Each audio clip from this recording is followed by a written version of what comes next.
गंगापूर धरणातून विसर्ग वाढवण्यात आल्यानं गोदावरीची पाणी पातळी पुन्हा वाढली आहे।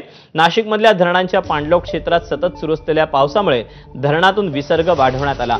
दुपारी 12 वाजल्यापासून 3716 क्युसेक वेगानं गोदावरी पात्रात विसर्ग सुरू आहे। अपडेट आपल्याला देतोय शुभम बोडके आहे। शुभम, सध्या काय नेमकं नाशिकमधलं चित्र पाहायला मिळतंय पावसाचं आणि गोदावरी पात्रामध्ये एकंदरीतच पूर आल्याचं देखील आपल्याला समजतंय, काय अधिकचे तपशील आहेत?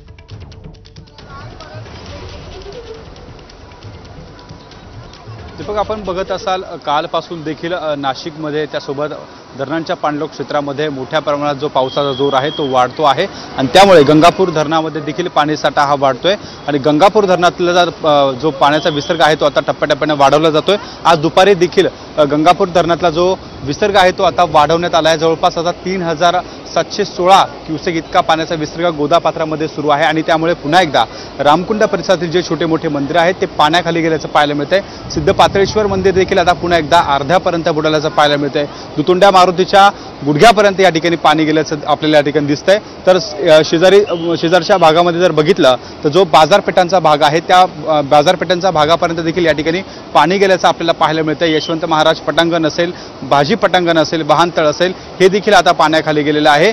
नाशिकमध्ये आता देखील पावसाचा जोर हा वाढत असल्याचं आपल्याला पाहायला मिळतं आणि त्यामुळे पावसाचा जोर वाढल्यानंतर गंगापूर धरणातला पाण्याचा विसर्ग तो देखील वाढवला जाणार आहे आणि त्यामुळे आता गोदावरीच्या आजूबाजूच्या गावांना देखील सतर्कतेचा इशारा देण्यात आलेला आहे। रामकुंड परिसरामध्ये ही पूरस्थिती आपण जी बघतोय ती आता कायम असल्याचं पाहायला मिळते आणि ती देखील आता हळूहळू ती वाढत असल्याचं आपल्याला या ठिकाणी पाहायला मिळत आहे। खरं तर नाशिकच्या गंगापूर परिसर असेल, त्यासोबत त्र्यंबकेश्वर भाग असेल, या ठिकाणी देखील मोठ्या प्रमाणामध्ये पाऊस सुरू आहे। नाशिकच्या शहरी भागामध्ये देखील जो तो पावसाची संततधार आपल्याला पाहायला मिळते आणि त्यामुळे आता गोदावरी नदीला जी आहे ती पूर परिस्थिती आपल्याला या ठिकाणी वाढताना दिसून येत आहे।